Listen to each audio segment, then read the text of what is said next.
একজনে কমেন্টস করেছে আমার ভ্যারিকোসিল গ্রেড 1 এখন কি হোমিওপ্যাথিক ঔষধ খেলে পুরোপুরি ভালো হবে কিনা। এখন ভ্যারিকোসিল হচ্ছে খুবই একটা জটিল একটা রোগ, হ্যাঁ, খুবই কমপ্লিকেটেড একটা রোগ।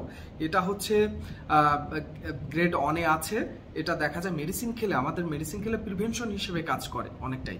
দেখা যায় আপনি গ্রেড 1-এ আছে, যাতে গ্রেড 2, 3, 4 এখানে অ্যাডভান্স লেভেলে না যায়, সেটা প্রিভেনশন করা যেতে পারে এবং এখান থেকে এবং ব্যাকও করে। এবং সবার ক্ষেত্রে কিন্তু দেখা যায় একদম পুরোপুরি ভালো হয় না, হ্যাঁ, কিছু মানুষের ভালো হয়, কিছু মানুষের ভালো হয় না। সেটা ডিপেন্ডস করে পার্সন টু পার্সন, ভ্যারি করে।